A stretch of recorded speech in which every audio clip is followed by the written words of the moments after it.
आज गोटे पवित्र दिवस आम समस्त गोटे बहु प्रतीक्षित मुहूर्त थिला जोटा कि बेलपड़ा पाटनार ग्रामवासी गुरुजन माने युवक बंधु माने समस्त साहाय्य सहयोग आज एक भव्य मंदिर दधिबाबन जीव प्रतिष्ठा होती ठाकुर मध्य प्रवेश करिसेंती एक आध्यात्मिक वातावरण भितर आज कार्यटी समापन होती अवसर में मु ग्रामवासी एवं समस्त श्रद्धालु सुधीवृंद समस्त को मु हार्दिक अभिनंदन शुभेच्छा ज्ञापन करुच्ची एवं आज एक विशेष मुहूर्त में दशपल्लार जे राजा महाराज आज अवसर में उपस्थित थिले तेणु निश्चित भाव में कार्यक्रम को आहरी जोटा कि आहरी भल हो पारि तेणु समस्त ग्रामवासी से बहु दिन जो चेष्टा प्रचेषा साहाय्य सहयोग मंदिर टी आज संपूर्ण होकर उद्यम मुझे साधुवाद जनाऊँ समस्त को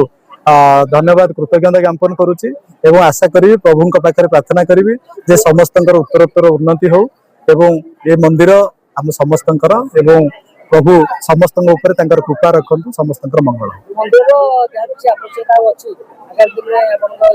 मंदिर प्रभु जगन्नाथ निजे तैयारी कर जहाँ आवश्यकता अच्छी सी निश्चित पूरण करेंगे। आज गोटे शुभ मुहूर्त बेलपड़ा ग्रामर समस्त मंगल आज किंतु हो आज आम दशपल्ला राज साहेब ये आम जगन्नाथ मंदिर प्रतिष्ठा में आसीते आम जो विधायक श्रीयुक्त रमेश चंद्र बेहरा से महोदय आम मंदिर आसी अनुदान बहुत किसी मंदिर प्रतिष्ठा होती से महाशय को मुझे धन्यवाद देवी आपर किसी काम बाकी अच्छी से महाशय मत कहि संपूर्ण भाव में कि मंदिर प्रतिष्ठा संपूर्ण करेंगे से कार्यक्रम बहुत अच्छी आज तो अच्छी आमर सरीगला प्रशासन हम एवं काली आमर अच्छी प्रथम हनुमान चालीसा तापर हूँ अष्टपहरी आमर आसवे भजन समारोह आसवे वक्ता भी आसवे विभिन्न प्रकार कार्यक्रम रही आम 7-8 दिन कार्यक्रम करुचु 8 दिन 3 दिन बर्तमान पड़े आहरी 5 दिन भल भल कार्यक्रम हम से समस्त अनुरोध करी समस्त सहयोग करी आम अनुष्ठान को बेलपड़ा ग्रामर आबाल वृद्ध समस्त सहयोग कर भगवान समस्त आशीर्वाद करूँ समस्त बेलपड़ा ग्रामवासी समस्त भल रुहतु ये कामना कर जगन्नाथ स्वामी नयन पथगामी भव तुम्हें जगन्नाथ स्वामी नयन पथगामी भव तुम्हें जगन्नाथ स्वामी नयन पथगामी भव तुम्हें जनसाधारण जो स्वप्न पूर्ण कथा कहते ये स्वप्न तो बहुत आगु पूर्ण हो सारी ये साधारण भाव में समस्त उत्साह था जो गोटे बड़ मंदिर ठाकुर को विग्रह को स्थानांतरित करूँ तेणु जो स्वप्नटा पूर्ण होता खाली ग्रामवासी नुह यही अंचलवासी भी उत्साह उद्दीपनार कथा तेणु से आम समस्त उत्साह आग्रह सहित आज ये उत्सव को पालन करूँ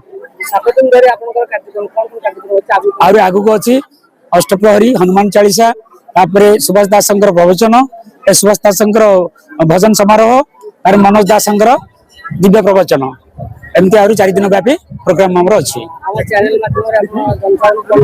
बहुत खुशी कथा जे आपण ये चैनल आम लोकल चैनल भाव बहुत आदृत लाभ कर बहुत बहुत खुशी और समस्त को अनुरोध करी ये चैनल को समस्त आहरी भल भाव में उपभोग करूँ ये चैनल माध्यम मु जनसाधारण समस्त यही अंचलवासी को अनुरोध करुच्ची निवेदन करुच्ची भगवान आशीर्वाद लाभ करूँ एवं ये दिव्य प्रवचन दिव्य हनुमान चालीसा दिव्य अष्टप्रहरी दिव्य अनुभव को हृदय सहित भक्तिवृत्त सहित अनुभव करूँ एवं प्रसाद सेवन भगवान प्रसाद सेवन लाभ करूँ आनंदर सहित यही उत्सव योगदान करूँ ये मुझे समस्त को हाथ जोड़ी जगन्नाथ निवेदन करुँच समस्ते आसी आम बेलपड़ा ग्राम तरफ निवेदन करुँच समस्ते आसी बड़ पर्व उत्साह सहित योगदान करूँ और दिव्य भक्तिर सहित दिव्य भाव को अनुभव करूँ।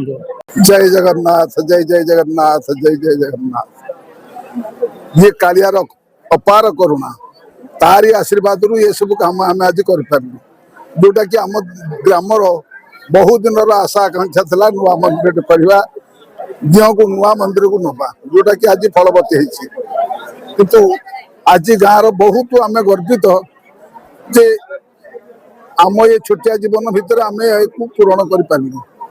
ତାପରେ ମୁଖ୍ୟ କଥା ହେଲା ଆମ MLA ଯୋଉ ରମେଶ ଚନ୍ଦ୍ର ବେହେରା ତାଙ୍କର ଅନୁଦାନ ଏଥିରେ ଯଥେଷ୍ଟ ଅଛି। ତାଙ୍କର ପ୍ରାୟ ଅଧିକାଂଶ ଅନୁଦାନ ତାଙ୍କର ଏଇଥିରେ ଅଛି। ଆଉ ଗ୍ରାମର ପ୍ରଧାନ ବ୍ୟକ୍ତି ମାନେ ବି ବହୁତ ପଇସା ଦେଇଛନ୍ତି ଯାହାକୁ ଯାହା କୁହାଯାଇଛି କେହି ସେଥିରୁ ଉଣା କରିନାହାନ୍ତି କି ବିଚ୍ୟୁତ ହେଇନାହାନ୍ତି। ଆଉ ଆଜିର ଏଇ ମାଙ୍ଗଳିକ ଅନୁଷ୍ଠାନ ପାଇଁ ଆମର ଦଶପଲ୍ଲା ରାଜା ଶ୍ରୀ ବିଜୟ ଚନ୍ଦ୍ର ଭଞ୍ଜଦେବ ସେ ମହାରାଜଙ୍କୁ ଆମେ ବି ଡାକିଥିଲୁ। ଆସି ସେ ତାଙ୍କର ଏଠି ଦର୍ଶନ କରି ପ୍ରଥମ ଆଳତି କରି ତାଙ୍କର ଫେରିଲେ। ବହୁତ ଗୌରବ ଲାଗିଲା, ବହୁତ ଆନନ୍ଦ ଲାଗିଲା। ଆପଣଙ୍କର ଆଜି ଯୋଉ ଯୋଗଦାନ ଆମକୁ ବହୁତ ଖୁସି ଲାଗୁଛି।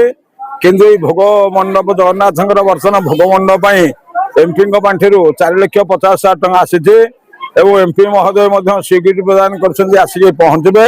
କିନ୍ତୁ ଆଜିର ଯୋଉ ଅନୁଷ୍ଠାନ ବର୍ତ୍ତମାନ ଚାଲିଛି ବହୁତ ଆନନ୍ଦ ଉତ୍ସବ ସହ ଖୁସି ଲାଗୁଛି। ଦଶପଲ୍ଲା ରାଜା ମଧ୍ୟ ଏଠାରେ ଆସିକି ପହଞ୍ଚନ୍ତି। ବିଭିନ୍ନ ଭଜନ ସାଂସ୍କୃତିକ କାର୍ଯ୍ୟକ୍ରମ କରାଯିବ। ଆହୁରି ବହୁତ ବିଶିଷ୍ଟ ବ୍ୟକ୍ତି ମଧ୍ୟ ଆସିକି ପହଞ୍ଚିବେ।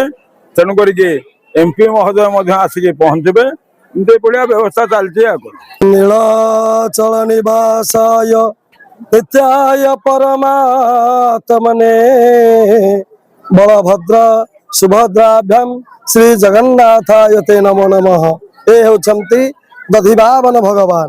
ଦଧିବାବନ କାହିଁ ଯାହାଙ୍କର ଆଦି ଅନ୍ତ ନାହିଁ ସେ ଦଧିବାବନ ଭଗବାନ କିଏ ଯୁଗାଦି ଯୁଗରୁ ରାଜ ପ୍ରତିଷ୍ଠିତ ଦିଅ ପୂଜା ପାଉଛନ୍ତି।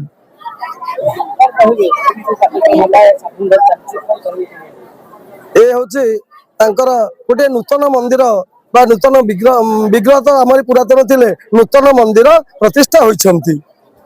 ଆଉ ମଧ୍ୟ ଦଶପଲ୍ଲା ମହାରାଜ ଦିଗ୍ବିଜୟ ସିଂହ ଦେଓ ଆଜି ମଧ୍ୟ ସେ ପ୍ରତିଷ୍ଠା କାର୍ଯ୍ୟକ୍ରମରେ ପୂର୍ଣ୍ଣାହୁତିରେ ନିଜକୁ ଯୋଗଦାନ କରିଛନ୍ତି ତଥା ବିଧାୟକ ରମେଶ ଚନ୍ଦ୍ର ବେହେରା ମଧ୍ୟ ତାଙ୍କର ପାଣ୍ଠିରୁ ସାହାଯ୍ୟ ବା ଅନୁଦାନ ପ୍ରଦାନ କରିଛନ୍ତି। ଜନସାଧାରଣ ବେଲପଡ଼ା ଗ୍ରାମର ସମସ୍ତ ଆବାଳ ବୃଦ୍ଧ ବନିତାଙ୍କର ଆର୍ଥିକ ସହାୟତା ମଧ୍ୟ ଏଥିରେ ରହିଛି। ପ୍ରଭୁଙ୍କର କୃପା ତାଙ୍କୁ ପ୍ରାପ୍ତ ହେଉ। ଆମେ ଖୁସି ଅଛୁ, ବହୁତ ଖୁସି ଅଛୁ ଯେ ଭଗବାନଙ୍କର ଏ ନୂତନ ପ୍ରାସାଦ ପ୍ରତିଷ୍ଠା ନିମିତ୍ତ ସମସ୍ତେ ଖୁସି ଅଛୁ।